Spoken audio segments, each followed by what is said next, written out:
এরপরে প্রশ্ন হলো, মিলাদ কিয়াম কি রাসূলের সুন্নাহ? আমাদের এই এলাকা মিলাদ কিয়ামের প্রচার প্রচলিত, এমনকি যদি কেউ মিলাদ না পড়েন তাহলে অনেকে কষ্ট পান ও রাগ করেন। এখন আমাদের করণীয় কি? ভাইরা আমার, নবী করিম সাল্লাল্লাহু আলাইহি ওয়াসাল্লামের প্রতি দুরূদ পড়া লাগবে কি লাগবে না? নবী করিম সাল্লাল্লাহু আলাইহি ওয়াসাল্লাম বলেছেন, মান সাল্লা আলাইয়া মাররাতান সাল্লাল্লাহু আলাইহি আশারা, যে ব্যক্তি আমার প্রতি একবার দুরূদ পাঠ করবে আল্লাহ তাআলা তার প্রতি 10 বার রহমত নাজিল করবেন। কয়বার রহমত নাজিল করবেন?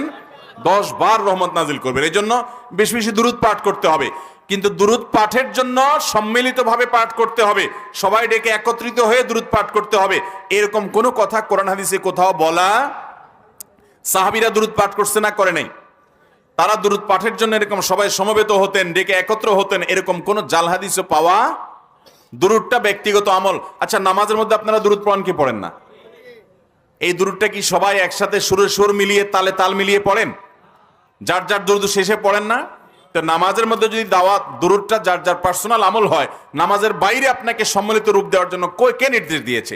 বিধায় দুরূদটা প্রত্যেকে যার যার মতো পড়বেন। মিলাদ এবং কিয়ামের নামে সবাই একত্রিত হয়ে সুরে সুর মিলিয়ে যে দুরূদ পাঠ করা হয়, এটা কোরআন সুন্নাহয় কোথাও নির্দেশিত। এমনিতে বেশি বেশি দুরূদ পাঠ করবেন। আর এছাড়া নবী সাল্লাল্লাহু আলাইহি সাল্লামের গুণকীর্তন অথবা তার প্রশংসা, তার আলোচনা, এটার জন্য আপনি সমবেত হতেই পারেন। কিন্তু দুরূদ পাঠের জন্য সমবেত হওয়া, সেটার জন্য আবার দুরূদ পড়তে পড়তে দাঁড়িয়ে যাওয়া, নবী সাল্লাল্লাহু আলাইহি সাল্লাম এসেছেন সেটা মনে করে, এগুলো কোরআন হাদিস দ্বারা প্রমাণিত নয়। আল্লাহ তাআলা আমাদেরকে সুন্নাহকে অনুসরণ করার তৌফিক দান করুন।